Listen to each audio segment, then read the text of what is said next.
Good afternoon. This is a special coverage of the coronavirus crisis using the combined forces of News 5 and Cignal TV's 1 News, Radio 5 and 1PH. Makakapanayan po natin si JC Cosico mula sa Ninoy Aquino Stadium sa Pasay City kung saan naka-quarantine po ngayon ang mga COVID-positive patients na meron lamang mild symptoms kasama po yung mga asymptomatic patients. JC, kamusta ang sitwasyon dyan?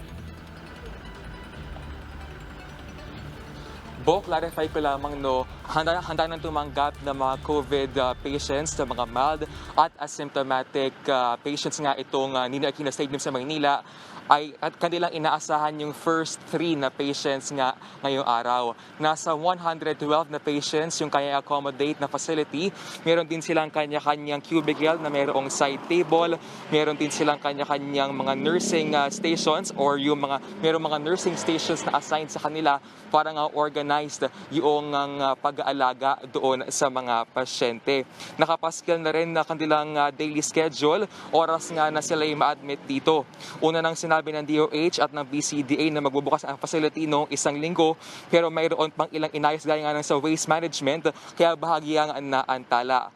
Kabilang pa nga doon sa mga ibibigay doon sa mga pasyente dito ay meron din silang free wifi na access at gayon din yung kanilang mga pagkain, At saka meron din naman daw nakalatag ng mga safety protocols oras nga na ma-admit na nga yung mga pasyente dito. Okay, so para lang klaro, ngayong araw pa lang darating yung unang 3 pasyente. Wala pang tao dyan sa ngayon. Yes, ngayong hapon inaasahan na darating nga yung first 3 na COVID-positive patients dito nga sa Ninoy Aquino Stadium. Sinasabi ng DOH ay ang kanilang inaasahan talaga na last week ay mag-uumpisa na nga yung operations nito nga Ninoy Aquino Stadium, pero bahagyan na antala nga kasi meron pa sila ilang pinlansya, kabilang na nga dyan yung sa waste management. And apart from this, ay mag-i-inspection nga din yung mga otoridad dito sa World Trade Center and sa PICC na mag-serve din as the quarantine sites ng pamahalaan.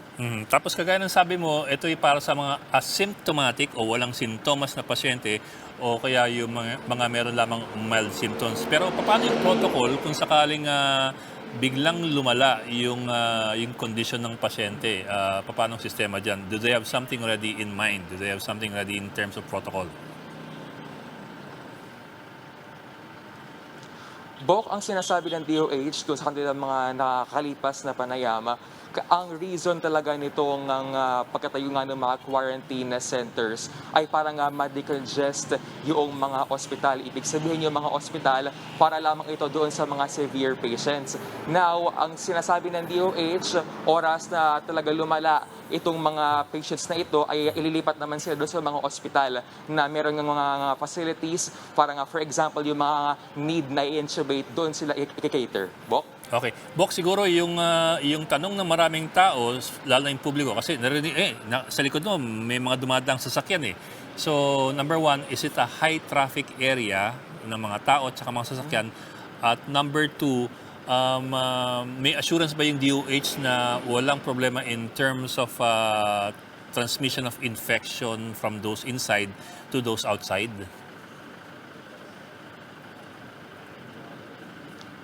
Ang sinasabi naman ng DOH doon sa kanilang mga quarantine centers, they are assuring us na alinsunod ito sa mga WHO protocols para nga maiwasan yung pagkalat pa ng virus.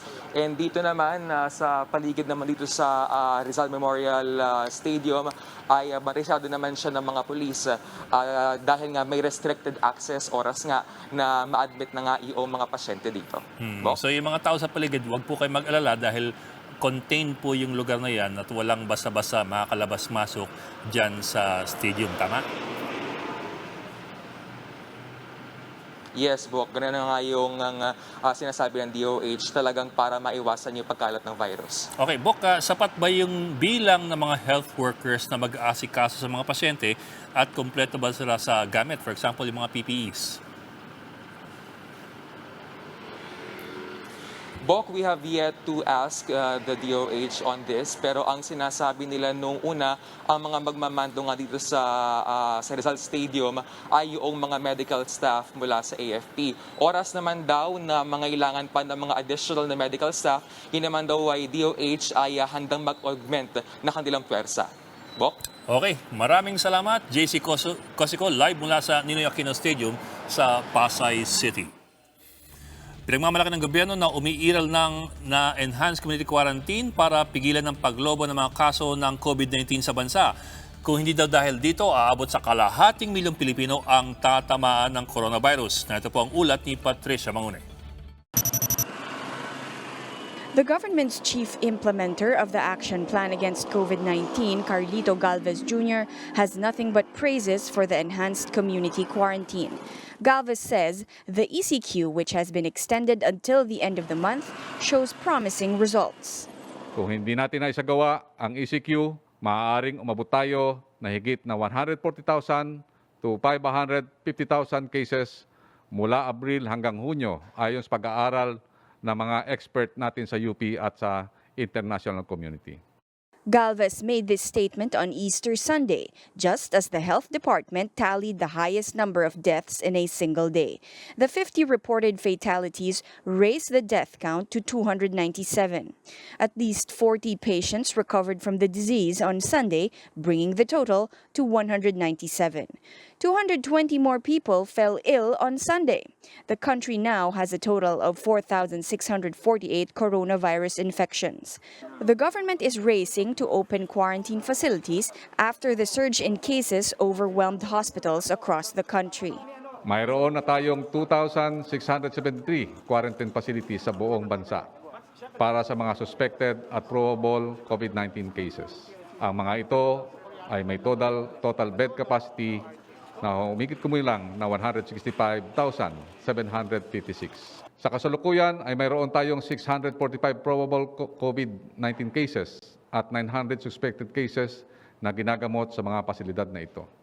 Galvez says all stakeholders, including the public, must work to prevent what he describes as a second wave or surge in COVID cases. He adds that a so-called selective quarantine may be implemented if certain thresholds are met. That includes increased recovery rate, lower fatality rate, increased capacity of local health units, and mass testing. Yung datos at threshold na po ay magiging basihan upang maiwasan natin malaganap ang tinatawag nating second wave or pagtaas na naman ng new cases at saka cases ng death.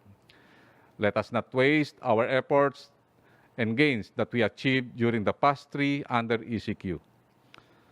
Maaari po magkaroon ng selective quarantine kung magiging maayos po ang ating pagsunod sa ECQ. The WHO chief also warned that a resurgence of cases is likely if lockdowns are prematurely lifted. I know that some countries are already planning the transition out of stay-at-home restrictions. WHO wants to see restrictions lifted as much as anyone. At the same time, lifting restrictions too quickly could lead to a deadly resurgence.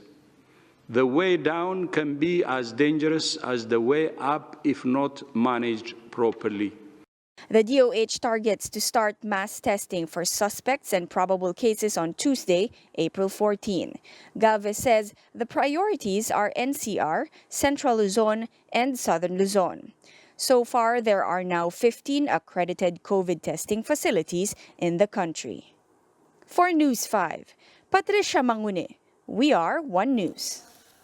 Binago na po ng Department of Health ang guidelines sa pagmomonitor ng mga kaso ng COVID-19 sa bansa. Sa bagong kategorya, hindi na po gagamitin ang mga terms na PUM or Persons Under Monitoring as well as yung PUI o yung mga Persons Under Investigation. Papalitan na po ito ng Suspect, Probable at Confirmed. Kailan mo ngayon masasabing suspected case ka? Meron po tayong 3 senaryo na ibinigay ng DOH. Una, bigla ka nagkasakit ng malubha sa baga na hindi matukoy ang dahilan. Pangalawang senaryo po, ikaw ay may lagnat at ubong may kasamang pananakit ng lalamunan. Tapos ikaw ay nanggaling sa lugar kung saan merong local transmission ng COVID-19 o hindi naman kaya nagkaroon ka ng close contact sa isang konfirmado o probable cause or case na 14 days bago ka nagkasakit. Suspected case din yung mga taong nilalagnat, inuubo at nahihirapang huminga tapos sila ay 60 years old or mas matanda pa o di kay merong iba pang sakit o karamdaman o may maselang pagbubuntis o kaya ay isang health worker. Magiging probable case ka naman kung ikaw ay suspect patient na nagpa-test na pero hindi pa tsak ang resulta o nagpa-test ka sa laboratoryong hindi accredited na COVID-19 facility. At yung huli po, magiging confirmed case ka lamang pag may sintomas man o wala kung siya ay nagpositibo sa coronavirus base po sa pagsusuri ng isang opisyal na COVID testing center. PV drivers are flocking to branches of Land Bank to receive the government's financial aid. Gerard de la Peña is on the ground along the elliptical road in Quezon City for more details. Gerard, kamusta ang sitwasyon dyan?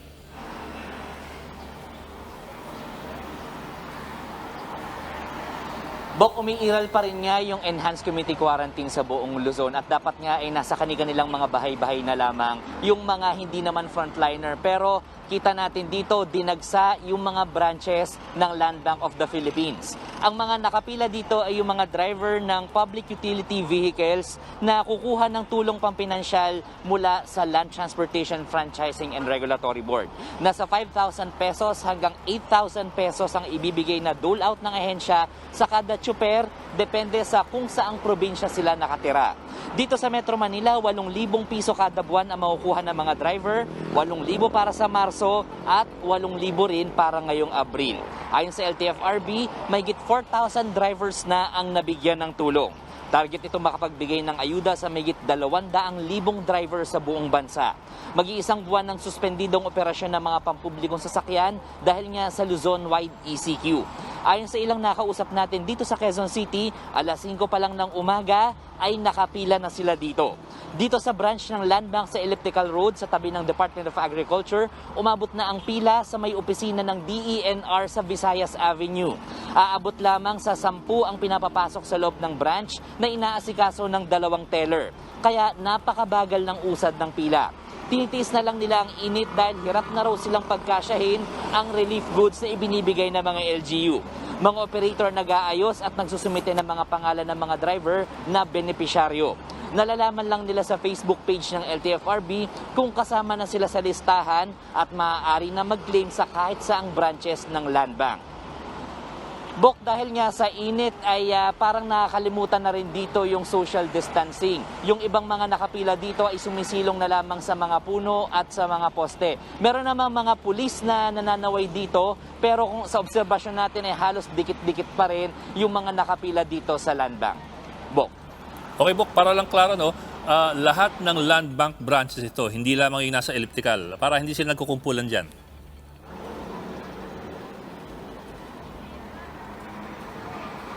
Well, Bok, merong mga Land Bank branches na sarado, pero ang sabi sa atin ng mga opisyal ng DOTR, kung ikaw ay nasa listahan ng LTFRB, ay pwede kang mag-claim sa kahit saang Land Bank branches na bukas. So dito sa Metro Manila, ilan lamang sa mga bukas, well, karamihan naman ay bukas. Ilan sa mga nadaanan natin ngayon ay itong nandito sa Elliptical Road at doon sa Muñoz. Yun nga lang, doon sa mga may balak mag-claim ngayong araw na ito, ayun nga, warning lang natin, napakahaba ng pila. Okay, so lahat ng Land Bank branches na bukas ay maaari nilang puntahan. At pangalawa, ngayong araw lang ba yan o pwede rin bukas o kamakalawa?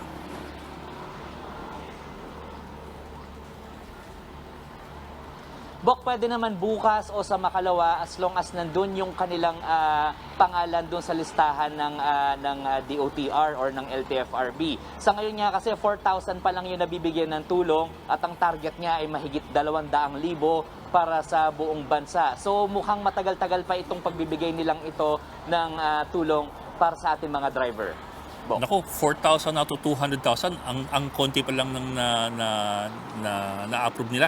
Bok, para sa kaalaman ng mga driver, saan nila ma-check yung kanilang pangalan? Doon lang ba sa LTFRB Facebook page? Is there any other way for them to check? And kung hindi pa sila nakakapag-apply, how does it go?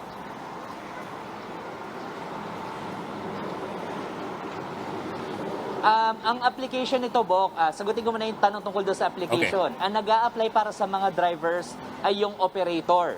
At pangalawa naman, para malaman nila kung saan sila, kung saan nila makikita na nandun na sila sa listahan, ay doon nga lamang sa Facebook page ng LTFRB. Para sigurado, pwede rin nilang tanungin doon sa kanilang mga operator kung nakapagsumite na nga ba itong mga ito ng pangalan sa LTFRB. Okay, Bok. that's good to know. Bok, huling tanong. What do they need to bring pag pumila sila sa land bank? Would we know kung ano yung kailangan ng dokumento? Kasi baka mamaya pabalik-balik yung mga yan eh.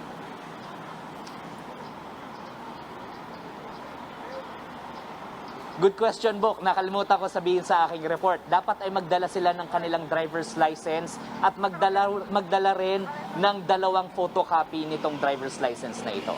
Bok. Ayun, okay. That's good for them to know. Okay, 2 photocopies ng iyong lisensya at yung original na lisensya para wala kayong hassle sa pagpila at pababalikin lang kayo. Maraming salamat, Jared de la Peña. Paalala po ng gobyerno, huwag basta-basta maniniwala sa mga nababasa sa internet tungkol sa sinasabing mga gamot laban sa COVID-19. Cabinet Secretary Carla Nograles warns the public walang katiyakan kung tatala ba mga ito laban po doon sa virus.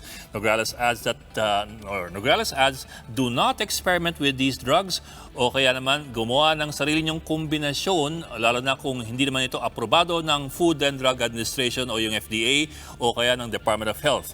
Just last month, the FDA refuted the alleged cure that was circulating online using a combination of an anesthetic and a type of steroid. Sa ngayon po, wala pa pong aprobadong gamot o kaya bakuna laban po sa COVID-19.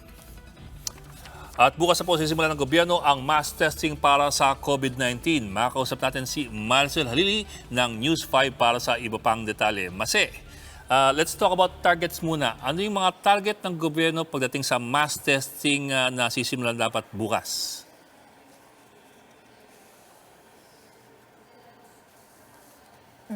Bok, yan yung nilinaw ni Cabinet Secretary Carlo Nograles kanina na hindi porke sinabi na mass testing, ibig sabihin kahit sino nang gustong magpa-test, welcome na. Meron pa rin daw talaga silang category na sinusunod or criteria na sinusunod bago ka makakuha ng test whether you're positive or negative sa COVID-19. Nandyan pa rin talaga yung mga merong severe symptoms, yung may mga karamdaman na existing, yung mga pregnant women, yung mga senior citizen. So ito pa rin yung kanilang priority. Hindi naman din talaga nababago yan. Ang sinasabi lang nila na mass testing dahil mas lalawak na yung kapasidad ng gobyerno pagkuha ng test whether positive or negative yung isang tao sa COVID-19. Dahil ang sinasabi nga ng Secretary Nograles kanina, sa ngayon nasa 15 na yung ating test lab na pwedeng magamit. And aside from that, meron pa raw tayong 28 institutions na ongoing yung pag-process sa Department of Health para makakuha na rin ng certificate na pwede na silang kumuha ng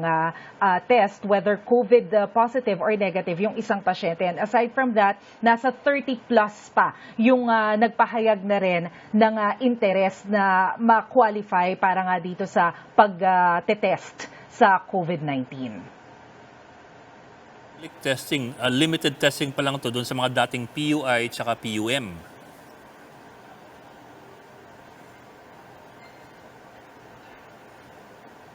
Yes, tama ka, Bok. Limitado pa rin to. Hindi porke napapraning ka or napaparanoid ka na feeling mo, baka meron kang nararamdaman or anything, hindi ka rin pwedeng basta-basta pumunta sa laboratorio. Kasi kahit nasabihin natin na mas dumami o mas lumawak yung ating kapasidad para nga dito sa testing, hindi pa rin to sapat para i-accommodate lahat ng tao na interesadong magpa-exam. And so far, we've only tested around 33,000 out of a population of 108 million. Ngayon, Mase, nung weekend, may sinabi si Secretary Nograles about yung public disclosure ng mga nag-positive na COVID-19 patients na kailangan nilang i-publicly disclose yung kanilang personal details pag sila nag-positive. Pero mayroong qualifier ata si Secretary Nograles sino lamang ang kailangan mag-disclose, kanino at anong mga detalye lamang ang pwedeng ilabas?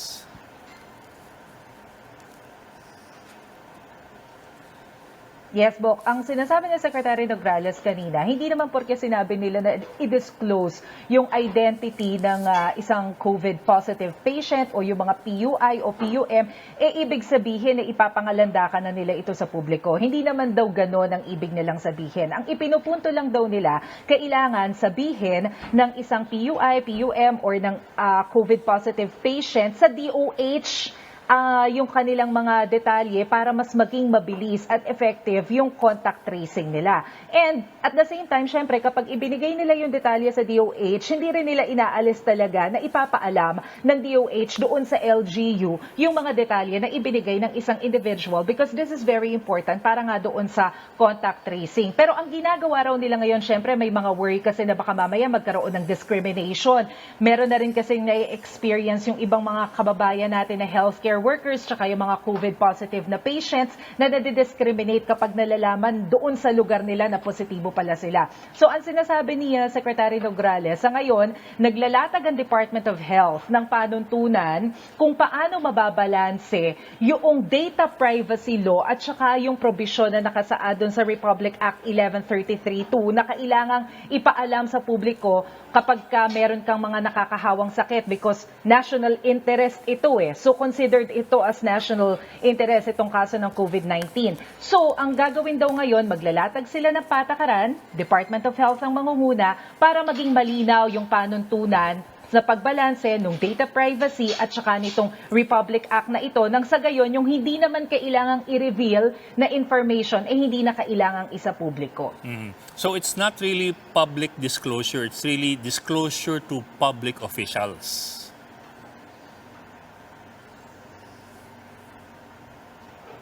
Yes, tama ka, Bok. Disclosure doon sa public officials. At saka maidagdag ko na rin, Bok, kanina sinabi na rin ni MMDA spokesperson Asek Pialago na naglabas na ng resolusyon yung Metro Manila Council na nagkasundo yung mga mayors ng Metro Manila para magpasa na rin ng ordinansa na anti-discrimination doon sa kanilang lugar because of the reports nga na merong discrimination na na-experience yung mga healthcare workers at yung mga COVID patients. Okay, Bok, huling tanong, may lumabas na balita na si Atty. Harry Roque ay muling tinalaga bilang spokesman ng Pangulo. Totoo ba yun? At anong detalye?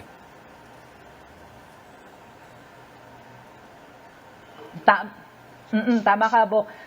Ipinahayag yan ni Senator Bongo sa isang panayam kanina na si former Secretary Harry Roque balik sa kanyang posisyon bilang tagapagsalita nga ng Pangulo na kinumpirma naman ni Secretary Salvador Panelo sa isang text message sa atin kanina. Sinasabi nga niya na totoo yun, na balik na sa posisyon bilang presidential spokesperson si Harry Roque at sabi nga ni Atty. Harry Roque magsisimula siya ngayong hapon pagkagaling lamang daw niya doon sa aktibidad niya sa UPLB, didiretso na raw siya sa Malacanang para gampanan yung kanyang tungkulin. Pero si Secretary Panelo mananatili pa rin naman sa gabinete ng Pangulo bilang Presidential Chief Legal Counsel. Okay, maraming salamat, Maricel Halili. And that's the latest on the enhanced and expanded community quarantine. For more updates, follow News 5, The Philippine Star, and Business World Online. I'm Ed Lingao. We are One News.